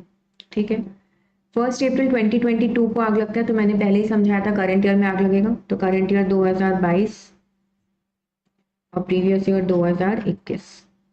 डेट ऑफ फायर प्लॉट कर देती हूँ यहाँ पर, 1 अप्रैल 2022 को आग लग रहा है। अब लिखा है स्टॉक एट कॉस्ट ऑन 1 जनवरी 2021। 2021 मतलब पिछले साल का ओपनिंग स्टॉक बताया जा रहा है आपको 73,500 का। स्टॉक एट कॉस्ट 31 दिसंबर 2021, तो पिछले साल का क्लोजिंग स्टॉक हुआ, मतलब इस साल का ओपनिंग स्टॉक हुआ, तो इस साल का ओपनिंग स्टॉक बताया गया है 79,600 रुपीज़ का। परचेजेस ईयर एंडेड 31 दिसंबर 2021, पिछले साल का पूरे साल का परचेज दिया हुआ है 3,98,000। ठीक है, फिर इसको स्क्रॉल कर लेते हैं, सॉरी। फिर लिखा हुआ है, ये परचेज तक का हमने पॉइंट देख लिया, यस। अब देखते हैं यहाँ पे, देन लिखा हुआ है सेल्स ईयर एंडेड 31 दिसंबर 2021, तो पिछले साल का ही सेल्स है 4,87,000 का। परचेजेस 1 जनवरी से लेके 31 मार्च 2022, मैं 31 मार्च 2022 कहूँ या 1 अप्रैल 2022 कहूँ, बात सेम है। मतलब ये लोग ने कहाँ से कहाँ तक बताया है, from beginning of year till the date of fire, beginning of year से लेके डेट ऑफ फायर तक का, यहाँ से यहाँ तक का परचेज। ओके, तो परचेज कितना बता दिया है 1,62,000 का, और इसी दौरान का सेल्स भी बता दिया है 2,31,200 रुपीज़ का। Simple. In valuing the stock for the balance sheet at 31st December 2021, 31st December 21 कहूँ या 1 जनवरी 22 का, बात सेम है। मतलब इस साल के ओपनिंग स्टॉक का पॉइंट है 2,300 had been written off on certain stock which was a poor selling line having the cost of ₹6,900। इस साल के ओपनिंग स्टॉक में टूटा हुआ चेयर था, कितने का था, 6,900 का। टूटा हुआ था, फ्यूचर में लॉस होने वाला था, तो मैंने आज ही लॉस रिकॉर्ड कर लिया कंजर्वेटिज्म कॉन्सेप्ट के हिसाब से, और मैंने 2,300 रुपये इसमें से राइट ऑफ कर दिया। A portion of these goods were sold in March 2022। March 2022 कब आएगा सोचिए, आग लगने के पहले। आग लगने के पहले ही मैंने इसमें से कुछ सामान बेच दिया, लेकिन जब बेचा तो ऑब्वियसली मुझे नुकसान हुआ, कितने का, 250 रुपये का। कितने का सामान बेचा है मैंने, 3,450 रुपीज़ का सामान बेचा है। मतलब मैंने 6,900 का आधा सामान बेच दिया, और जब आधा सामान बेचा तो मुझे लॉस हुआ, कितने का, 3,450। The reminder of this stock was now estimated to be what its original cost. तो 6,900 में से अगर 3,450 का सामान बेच दिया, तो जो बाकी 3,450 का सामान बचा उसमें बोल रहे हैं अब राइट ऑफ मत करो, इट्स ओके, ओरिजिनल कॉस्ट पे मान लो, तो मतलब उसको 3,450 पे लेना होगा। Subject to the above exception, gross profit had remained at a uniform rate throughout the year. इस एक्सेप्शन के अलावा ग्रॉस प्रॉफिट आप यूनिफॉर्म ही कमाते हैं। यूनिफॉर्म का मतलब होता है सेम। अब किसके जैसा सेम, तो ऑब्वियसली पिछले साल के जैसा सेम, तो इसीलिए हम पिछले साल का क्या बनाएंगे स्टूडेंट्स बताइए, तो ट्रेडिंग अकाउंट, उससे क्या निकालेंगे, जीपी परसेंटेज, और कोई ट्रेंड नहीं है। जो पिछला साल आपका सेल्स, जो पिछले साल आपका जीपी परसेंटेज था उतना ही जीपी परसेंटेज इस साल भी रहेगा। Okay, the value of stock salvage was 5,800 rupees का सामान बच गया। पॉलिसी लिया हुआ है कितने का, 50,000 का, जिसमें एवरेज कॉस्ट लगेगा। तो आई होप आपको थोड़ा मोड़ा कॉन्सेप्ट समझ आ रहा होगा। जैसे मैंने आपको इलस्ट्रेशन नंबर 1 समझाया था अभी जस्ट कुछ 20-25 मिनट पहले, तो आपको याद ही होगा कि जो 79,600 में हम अमाउंट राइट ऑफ कर चुके हैं क्योंकि सामान टूटा हुआ था, मतलब ये कॉस्ट है ही नहीं, ये तो बुक वैल्यू है। तो हम कैलकुलेशन में यहाँ पे दिखाती हूँ आपको ओपनिंग स्टॉक का, कि मान लो वही एग्जाम्पल ले लेते हैं, 4 चेयर था, एक टूटा हुआ था, तो चारों चेयर में सारा इन्फॉर्मेशन ओपनिंग स्टॉक का दे रहे, चारों चेयर का अगर कॉस्ट प्राइस एक्स था, फिर उसमें से मैंने एक टूटा हुआ चेयर देखा तो मैंने थोड़ा सा अमाउंट उसमें से राइट ऑफ कर दिया। कितना राइट ऑफ किया, 2,300 रुपीज़ मैंने उसमें राइट ऑफ किए। तब जाके बुक्स में मेरा ओपनिंग स्टॉक दिख रहा है 79,600 का। बोलो क्लियर हुआ। 4 चेयर थे, एक चेयर टूट गया, 250 रुपया मैंने उसमें से राइट ऑफ कर दिया, तब चारों चेयर का कॉस्ट, तब चारों चेयर का बुक वैल्यू कितना है, 79,600। 79,600 प्लस 300 करेंगे तो x का वैल्यू 81,900 आ जाएगा। मतलब अब चारों चेयर 81,900 के हैं, उसमें से हम जानते हैं कि एक चेयर एबनॉर्मल है, टूटा हुआ है, और एक नॉर्मल चेयर है। एबनॉर्मल वाले चेयर का कॉस्ट प्राइस क्वेश्चन ने बता दिया है 6900। अब अगर 81,900 में से 6900 टूटा हुआ चेयर है तो नॉर्मल चेयर्स कितने के हैं? 75,000। बोलो क्लियर हो रहा है ना ये सब? अब 6900 में से 3450 का सामान मैंने बेच दिया था, और जब मैंने बेचा था तो मुझे लॉस हुआ। कितने का मुझे लॉस हुआ है? 250 का। तो मेरे जेब में जब सेलिंग प्राइस आया होगा तो सिर्फ कितना आया होगा? 3200। और जो बाकी का 3450 रुपीज़ का सामान जो अभी तक नहीं बिका है, अब इसमें कोई अमाउंट राइट ऑफ करने की ज़रूरत नहीं है। इसका वैल्यूएशन कितना पकड़ना है? 3450 ही पकड़ना है, ऐसा बोल रहे हैं क्वेश्चन में। बताइए, थोड़ा मोड़ा कुछ क्लियर हो रहा है ना?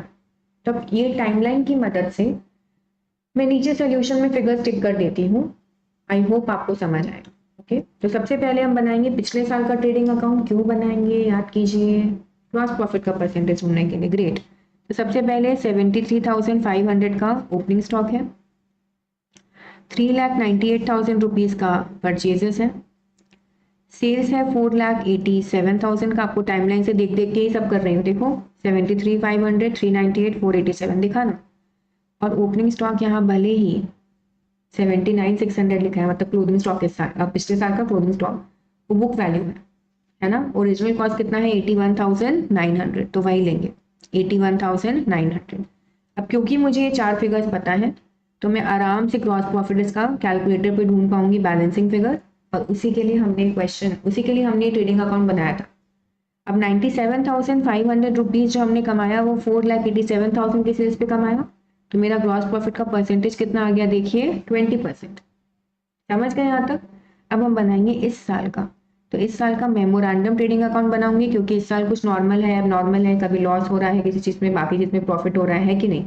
देखो अब ये वाला जो फ्लो चार्ट है ना, ये वाला फ्लो चार्ट देखो स्क्रीन पे दिख रहा है। ये वाला फ्लो चार्ट ओपनिंग स्टॉक वाला, इसकी मदद से मैं पूरा अभी आपको टिक करवाऊंगी। तो 75,000 रुपीज़ का नॉर्मल सामान है, 6900 का एबनॉर्मल है, चेक करो, और 81,900 का पूरा। फिर मैंने पिछले सम में कहा था कि आप जानबूझ के टूटा हुआ सामान नहीं खरीदेंगे, तो 1,62,000 का जो परचेज है वो पूरा नॉर्मल मान लेंगे।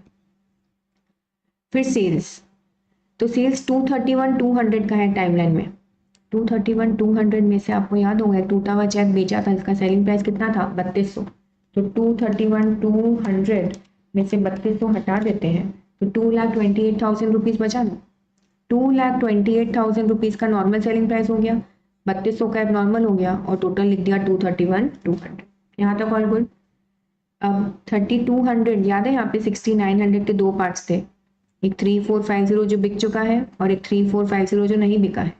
तो जो 3450 बिक गया था उसमें मुझे लॉस हुआ था। कितने का लॉस हुआ था? 250 रुपीज़ का। तो 250 रुपीज़ का लॉस रिकॉर्ड कर लिया, और जो बाकी सामान बच गया वो क्लोजिंग स्टॉक में दिखता रहेगा ना, क्योंकि अभी तक वो जला नहीं है, तो वो 3450 का ही दिख रहा है। एबनॉर्मल में दिखेगा इस बार, क्योंकि इसमें हमने सारा सामान नहीं बेचा है।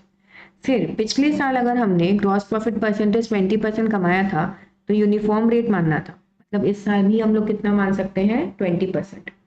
20% नॉर्मल वाले में कमाएंगे, तो नॉर्मल सेल्स कितना है? 2,28,000 का। 2,28,000 पे नॉर्मल कमा लिया 45,600, तो टोटल में लिख दिया ग्रॉस प्रॉफिट।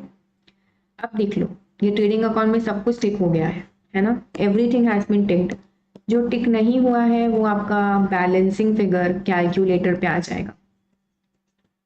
क्या करेंगे? 75,000 प्लस 162 प्लस 45,600 माइनस 228 करेंगे तो ये फिगर आ जाएगा ना, और इस फिगर को इस फिगर के साथ ऐड करके आप टोटल स्टॉक बता देंगे।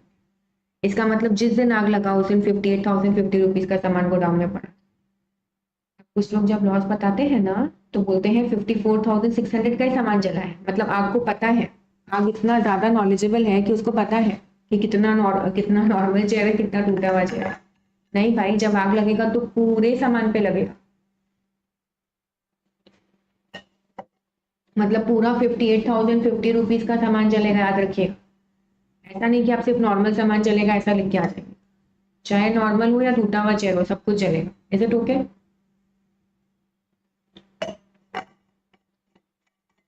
पूरा 58,050 रुपीज़ का हम लोग लॉस मानेंगे।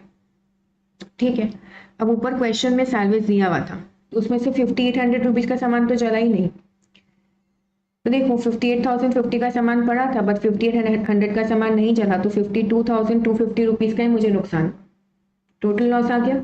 अब हम लोग टोटल लॉस के बाद क्लेम निकाल लेंगे। तो क्लेम का क्या फॉर्मूला होता था, loss into policy divided by stock on the date of fire. तो आ गया 45,004 रुपीज़। तो आई रियली होप कि आपको इलस्ट्रेशन नंबर 5 क्लियर हुआ है। अब इलस्ट्रेशन 5 से ही मिलता जुलता सम है इलस्ट्रेशन नंबर 6, और वो मैं आपको वन नोट पे प्रॉपर लिख के सॉल्व करके दिखा देती हूँ ताकि आपको कॉन्फिडेंस आ जाए। ऑडिट तो हमने एक क्वेश्चन का कर लिया ना, अब हम इलस्ट्रेशन नंबर 6 को एक बार लिख के प्रैक्टिस करेंगे। Okay everyone, so let me add a new page here so that I can solve for you properly. चलो, आप लोगों के पास क्वेश्चन आप लोग अपना गूगल पे खोल सकते हैं, ICI old study material paper 1 chapter 10 page number 10 point बताती हूँ।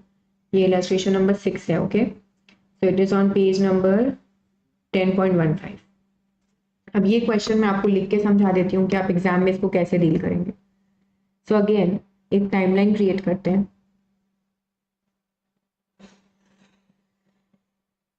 ठीक है, टाइमलाइन को 2 भाग में बांट देते हैं। ओके, अब टाइमलाइन के हिसाब से देखा जाए तो 19 मई 2022 श्री गरीब दास, देखो नाम भी कितना अच्छा रखा है, बेचारा गरीब फिर आग लग गया। The premises of Sri Garib Das were destroyed by fire, but sufficient records were received। तो हम तो जानते ही हैं कि हमेशा करंट ईयर में आग लगता है, तो ये वाला पकड़ लेते हैं, ये डेट पकड़ लेते हैं, 19 मई 2022 को आग लगा। This is the date of fire. Okay, stock at cost. अब 19 मई को आग लग रहा है और 1 जनवरी 31 दिसंबर ऐसे डेट्स लिखे हैं नीचे, तो जनवरी से दिसंबर का साल है। 1 जनवरी 2022, 31 December 2022 and this is 1st January 2021। अब मैं 1st January 2022 लिखूं या 31 December 2021 लिखूं, आई रियली होप कि आप समझते होंगे अब की बात same. Stock at cost on 1st January 2021 लिखा है, तो पिछले साल का ओपनिंग स्टॉक बता दिया है 36,750 रुपीज़ का, और ऑन 31 दिसंबर 2021 मतलब पिछले साल का क्लोजिंग और इस साल का ओपनिंग, तो इस साल का ओपनिंग स्टॉक ही लिख देती हूँ 39,800 रुपीज़ का। परचेजेस 2021 का बताया है 1,99,000 और पिछले साल का ही सेल्स भी बता दिया है 2,43,500। ठीक है, फिर purchase from beginning of year till the date of fire, 1 जनवरी से लेकर 19 मई तक का परचेज बताया है। बिगनिंग ऑफ ईयर से डेट ऑफ फायर तक का परचेज बता दिया है 81,000 रुपीज़ का, और उसी दौरान का सेल्स भी बता दिया है 1,15,600 रुपये। In valuing the stock for the balance sheet as at 31 दिसंबर 2021, इस दिन जब हम लोग स्टॉक का वैल्यूएशन कर रहे थे तो हमने 1150 रुपीज़ राइट ऑफ किया था, क्योंकि पुअर सेलिंग लाइन था, मतलब पक्का सामान खराब हो गया था, और उसका कॉस्ट कितना था 3450। वही सेम कॉन्सेप्ट है, 39,800 में से 3450 नहीं 39,500 में से 1150 रुपीज़, 39,800 में से 1150 रुपीज़ अमाउंट राइट ऑफ हो चुका है, मतलब ये कॉस्ट प्राइस है ही नहीं, ये तो क्या है बुक वैल्यू है। मतलब कि इस दिन का ओपनिंग स्टॉक का कुछ कॉस्ट प्राइस रहा होगा, फिर हमने कुछ टूटा हुआ चेयर देखा तो हमने अमाउंट राइट ऑफ किया। कितना राइट ऑफ किया हमने अमाउंट 1150। ये राइट ऑफ करने के बाद चारों चेयर का बुक वैल्यू आया 39,800, तो हम आराम से बता सकते हैं कि इसका कॉस्ट कितना रहा होगा 39,800 प्लस 1150, 40,950 रुपीज़ का टोटल सामान पड़ा होगा। 40,950 का टोटल सामान पड़ा होगा, जिसमें से हम अभी जस्ट देखें कि कुछ नॉर्मल चेयर्स हैं, कुछ एबनॉर्मल चेयर हैं, और एबनॉर्मल चेयर का कॉस्ट उन्होंने बताया है 3450, तो नॉर्मल वाले चेयर्स का कितना होगा 37,500। ठीक है, फिर क्वेश्चन ने कहा है कि portion of these goods were sold in March 2022, March 2022 19 मई के पहले ही आए, है ना, डेट ऑफ फायर के पहले ही हमने इसमें से कुछ सामान बेच दिया, बेचने पे हमें 125 रुपए का लॉस हुआ, और कितने का सामान बेचा हमने 1725 का। तो ये 3450 में से 1725 का सामान बिका है, और जब बिका है तो हमें लॉस हुआ है, और लॉस कितने का हुआ है 125 रुपए का। तो 1600 रुपया हमारा क्या है सेलिंग प्राइस है। Simple.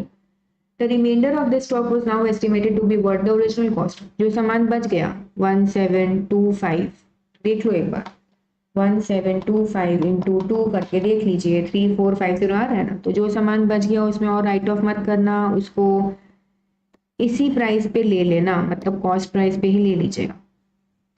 Everyone okay? Then subject to above exceptions, gross profit आप कमाते हैं यूनिफॉर्म रेट पे। अगेन यूनिफॉर्म का मतलब सेम, मतलब पिछले साल जितना कमाते थे इस साल भी उतना ही मान लीजिएगा। और स्टॉक सैल्वेज मतलब कुछ सामान बच गया, तो कितने का सामान बच गया भाई 2900। ओके, और show the amount of claim of loss, claim of stock destroyed by fire, memorandum trading account आपको दिया वही है क्या? पूरे क्वेश्चन में पॉलिसी अमाउंट दिया था क्या? पॉलिसी अमाउंट मुझे तो नहीं दिख रहा है, तो एक बार हम लोग ऐसे ही प्रोसीड करते हैं। ठीक है, तो पॉलिसी अमाउंट नहीं दिया हुआ है तो कुछ मैं कर नहीं सकती उसका।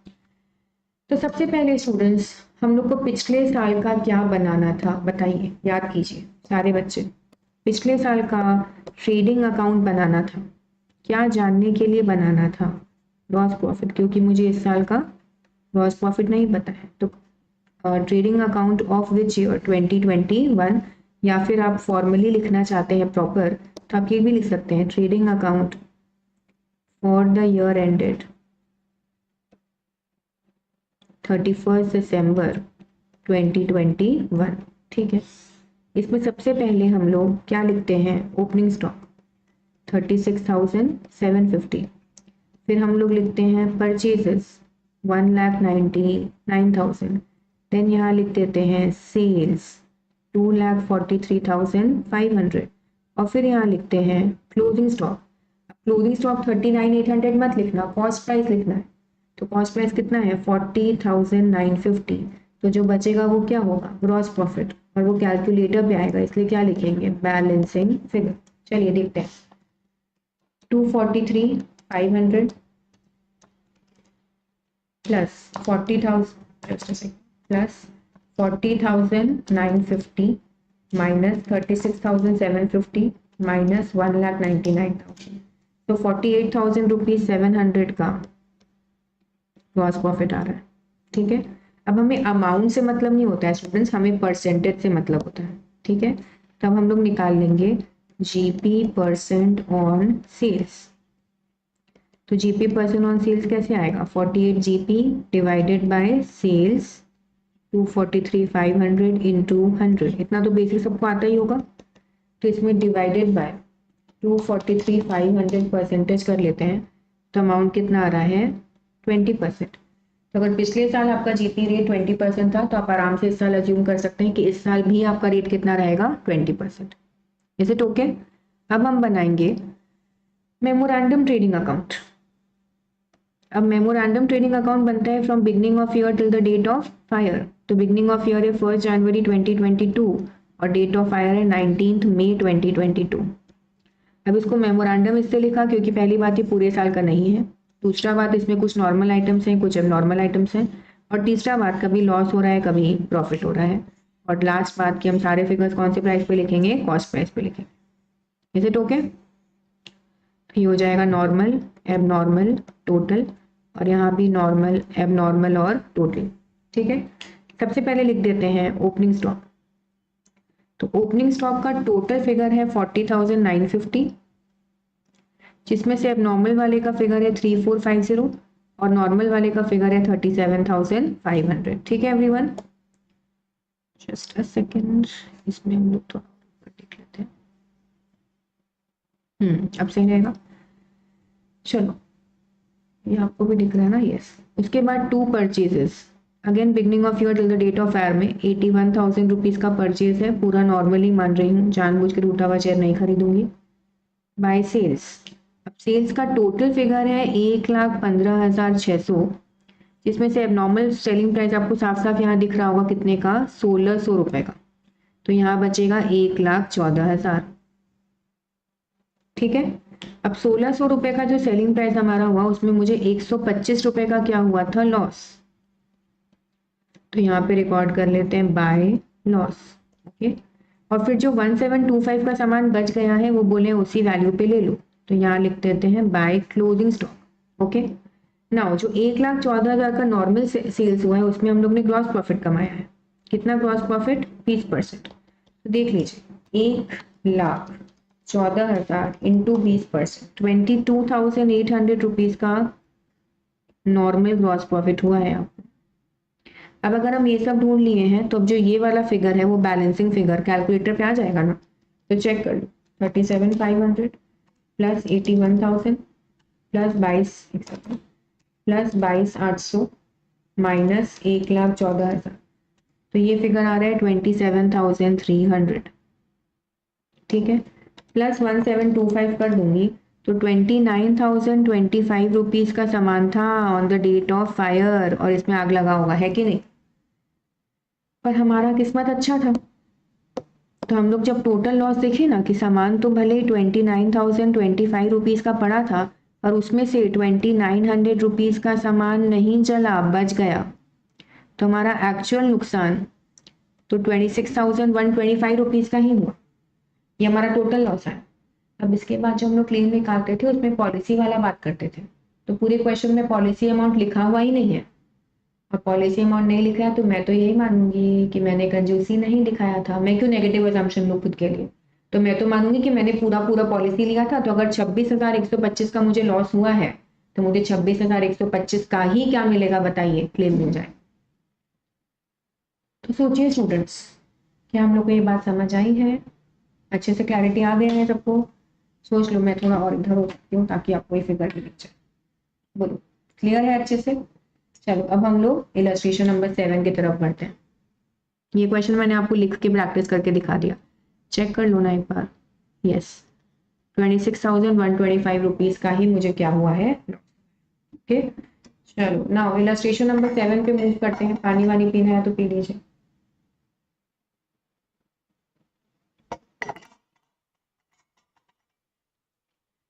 आप लोग भी आई एम होपिंग कि आप लोग मेरे साथ साथ 6 क्वेश्चंस प्रैक्टिस किए होंगे तो आप भी थक गए होंगे।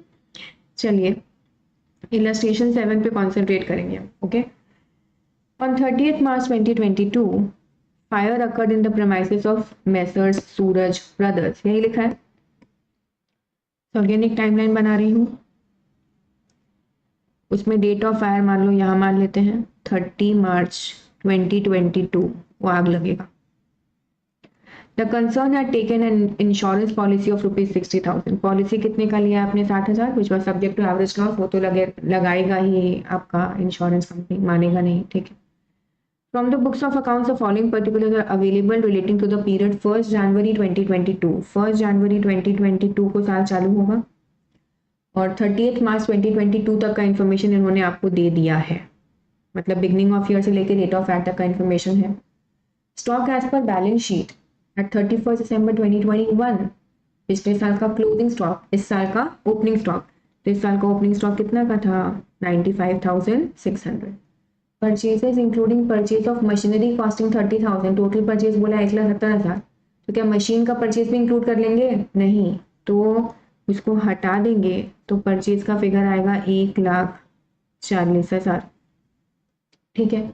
Wages including wages 3,000 for installation of machinery 50,000। Again मैंने समझाया था मशीन इंस्टॉलेशन का जो भी खर्चा है वो मशीन के खर्चों में ही ऐड होगा, वो रेवेन्यू एक्सपेंडिचर नहीं माना जाएगा। तो हम लोग वेजेस कितना लेंगे बताइए, 47,000 का। सिंपल। सेल्स वाला पॉइंट सबसे इंपॉर्टेंट है, इसीलिए मैं क्वेश्चन करा रही हूँ। एक बार के लिए आगे बढ़ते हैं। The average rate of gross profit is 20% on sales. GP percentage आपको दिया हुआ है और कितने का सामान नहीं चला, कितना सैलवेज रह गया, 12,300। अब सेल्स का पॉइंट से नीचे बस वही सबसे इंपॉर्टेंट है। लिसन, तो सेल्स में बोला है sales including goods sold on approval basis amounting to 49,500 sold goods on approval basis. तो आपने आज तक कैश सेल सुना होगा कि सामान बेचा पैसा मिला, कैश सेल होता है। फिर एक होता है क्रेडिट सेल कि सामान बेचा पर पैसा बाद में मिलेगा तो उसको क्रेडिट सेल्स कहते हैं, है ना। एक होता है गुड्स सोल्ड ऑन रिटर्न और अप्रूवल बेसिस। हम सामान बेचते हैं और बोलते हैं कि सामान पसंद आए तो अपने पास रखना, नहीं तो वापस कर देना, उसको कहते हैं गुड्स सोल्ड ऑन रिटर्न और अप्रूवल बेसिस। तो टोटल सेल्स भले ही 2,75,000 का है पर उसमें से 49,500 तो हमने बोलते हैं ना ऐसा जुआ टाइप है कि पसंद आएगा तो सेल होगा सामने वाले को, नहीं तो सेल ही नहीं होगा, ठीक है। फिर लिखा है no approval has been received in respect of 2/3 of the goods sold on approval. 49,500 में से क्वेश्चन कह रहा है कि 2/3 का अप्रूवल नहीं आया है, मतलब क्वेश्चन इनडायरेक्टली क्या बोल रहा है, सोचिए कि 1/3 का अप्रूवल आ चुका है। और अगर सामने वाले ने 1/3 का अप्रूवल दे दिया है मतलब उसको तो उसने सेल मान लिया है ना, वो तो हमारे लिए सेल हो जाएगा ना, ठीक है। 2/3 के लिए हम लोग घबराए हुए रहेंगे, तो 2/3 को हम लोग जबरदस्ती सेल नहीं मान सकते। यहाँ तक ऑल गुड। अब देख लीजिए, मैं आपको लिख के भी दिखा देती हूँ, एक बार यहाँ लिख देती हूँ। सबसे पहले जस्ट अ सेकेंड, सबसे पहले टोटल सेल्स, ठीक है। टोटल सेल्स कितने रुपए का बताया है, 2,75,000, ओके। उसमें से माइनस कर देते हैं अप्रूवल वाला सेल, क्योंकि वो डिफरेंट टाइप का सेल होता है ना। उसमें से 49,500 रुपीज माइनस कर देते हैं, तो नॉर्मल सेल्स क्या पता चल जाएगा, यस, कि नॉर्मल कैश या क्रेडिट वाला सेल कितना हुआ। तो 2,75,000 माइनस 49,500, 2,25,500 रुपीज का नॉर्मल सेल हुआ, ठीक है। अब उस 4900 में से 2/3 का अप्रूवल नहीं आया माना मैंने, और 1/3 का तो अप्रूवल आ गया है ना, तो 1/3 को तो नॉर्मल सेल मान सकती हूँ ना, तो प्लस 1/3 ऑफ 49,500 तो करते हैं 49,500 बाई 3, 16,500 को तो सेल मान सकते हैं, ठीक है।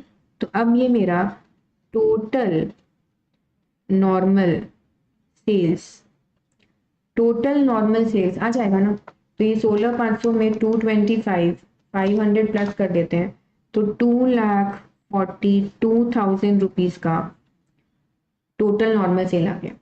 बताइए स्टूडेंट्स, आपको क्लियर हुआ कि नहीं। 2,42,000 का सामान गोडाउन से जा भी चुका है और बिक भी चुका है, मतलब ओनरशिप भी ट्रांसफर हो गया, मुझे उससे कोई लेन देन नहीं है, ना फिजिकली मेरे पास पड़ा है ना मैं उसकी मालिक हूँ। All good. अब हम बात करते हैं 49,500 में से जो 2/3 है जिसका अप्रूवल नहीं आया है, ठीक है। तो 49,500 इंटू 2/3, 33,000 रुपीज के बारे में बात करते हैं। अब सुनना ढंग से, 33,000 रुपीज क्या सेल्स है, बताइए क्या 33,000 रुपीज सेल्स है, नहीं, क्योंकि सामने वाले ने अभी तक उसके लिए हाँ नहीं बोला है, ठीक है। क्या 33,000 रुपीज का सामान फिजिकली मेरे पास पड़ा है, क्या फिजिकली मेरे पास पड़ा है, नहीं, क्योंकि मैं ये कस्टमर को भेज चुकी हूँ कि पसंद आए तो रखना नहीं तो वापस कर देना। क्या 33,000 सेलिंग प्राइस के सामान में आग लग सकता है, नहीं, क्योंकि आग हमारे गोडाउन में लगा है और हमारे गोडाउन में ये सामान नहीं पड़ा है, भले ही सेल्स नहीं हुआ है पर फिजिकली मेरे गोडाउन में नहीं पड़ा है, तो इसमें आग लगने का कोई स्कोप नहीं है। इसका मतलब 33,000 रुपीज सेलिंग प्राइस के सामान में आग नहीं लगेगा, क्योंकि वो सामान कस्टमर के पास पड़ा है। इसको कहते हैं GLWC। GLWC का फुल फॉर्म है गुड्स लाइंग, लाइंग मतलब पड़ा है, किसके पास पड़ा है भाई, कस्टमर के पास। Goods lying with customer, goods lying with customer. इस सामान में आग नहीं लगेगा, मतलब ये एक तरह से मेरा क्लोजिंग स्टॉक है, लेकिन क्योंकि क्लोजिंग स्टॉक में तो आग लग रहा है और इसमें आग नहीं लग रहा है तो इसका अलग नाम रख दिया, गुड्स लाइंग विथ कस्टमर। क्योंकि क्लोजिंग स्टॉक हमेशा कॉस्ट प्राइस पे दिखाते हैं तो GLWC भी कॉस्ट प्राइस पे दिखाएंगे। अब 33,000 रुपीज सेलिंग प्राइस है, उसमें से अगर मैं ये 20% का प्रॉफिट हटा दूं तो 33,000 माइनस 20% कर दूं तो 26,400 रुपए का गुड्स लाइंग विथ कस्टमर दिखा सकते हैं ना। 26,400 का सामान ये है तो मेरा ही सामान, मैं ही इसकी मालिक हूँ, पर क्योंकि फिजिकली उसके पास पड़ा है सामने वाले के पास, तो इसमें आग नहीं लगेगा। तो I hope the question is clear. अब क्वेश्चन में करना क्या है, आपको क्लेम निकालना है, ठीक है। तो क्लेम निकालने के लिए सारे बच्चे ध्यान दीजिएगा। सबसे पहले हम क्या ढूंढते थे, याद कीजिए, stock on the date of fire. तो उसके लिए बनाते थे मेमोरेंडम ट्रेडिंग अकाउंट। कब से कब तक का बनाएंगे, 1 जनवरी 22 से लेके 31 मार्च 2022 तक का, यही होगा। सबसे पहले क्या लिखेंगे, याद करो, ओपनिंग स्टॉक। तो ओपनिंग स्टॉक कितना है, 95,600। देन लिखेंगे परचेजेस कितने का, 1,40,000 का। देन वेजेस कितने का, 47,000 का। देन सेल्स लिखेंगे कितना, 2,42,000 का। और फिर गुड्स लाइंग विद कस्टमर लिख देंगे कितना, 26,400 का। गुड्स लाइंग विद कस्टमर, ये क्या है, टोटल सेल्स, ठीक है। अब याद रखना, टोटल सेल्स पे ही आप प्रॉफिट कमाएंगे। तो 2,42,000 रुपीज़ का जो सेल्स हुआ है, उस पर आपको 20% का प्रॉफिट होगा, 48,400 का। अब ये जो फिगर बचेगा स्टूडेंट्स, ये आपका क्लोजिंग स्टॉक होगा on the date of fire, जो फिजिकली आपके पास पड़ा होगा और उसमें आग लग सकता है, तो वो आप नुकसान की कैटेगरी में कंसिडर कर सकते हैं। तो चेक करते हैं, 95,600, 1,40,000, 47,000, 48,400, यहाँ जाएगा 242 और यहाँ जाएगा 26,400, तो बचेगा 62,600। 62,600 रुपीज़ का सामान पड़ा था on the date of fire, जिसमें से 12,300 का सामान नहीं जला, तो वो तो हमारा नुकसान नहीं हुआ है ना। तो यहाँ बचेगा 50,300। 50,300 रुपीज़ का सामान का हमारा सच में लॉस हुआ है, जिसका हम क्लेम मांगेंगे, तो एवरेज लॉस लगेगा 50,300 लॉस इनटू पॉलिसी कितने का है भाई, क्वेश्चन में पॉलिसी दिया है ये 60,000 का, divided by stock on the date of fire, ठीक है। तो कर लेते हैं 50,300 इंटू 60,000 डिवाइडेड बाय 62,600, 48,210.86 ऐसा कुछ आ रहा है, जिसको मैं 48,211 ऐसा लिख देती हूँ। 48,211 का आंसर होना चाहिए क्लेम का। यस, एग्जैक्टली वही आंसर है। तो आपके सीए वाले मॉड्यूल में टोटल 7 इलस्ट्रेशन थे रिगार्डिंग लॉस ऑफ स्टॉक, और उसके बाद नया टॉपिक चालू हो रहा है, वो अलग बात है। लॉस ऑफ स्टॉक के 7 इलस्ट्रेशन थे, 7 इलस्ट्रेशन मैंने आपको करा दिए हैं, एंड आई होप कि आपको समझ आ जाएगा। Okay, thank you. एंड जो हाई लेवल क्वेश्चंस है वो हम लोग क्लास में कवर कर लेंगे। All the best.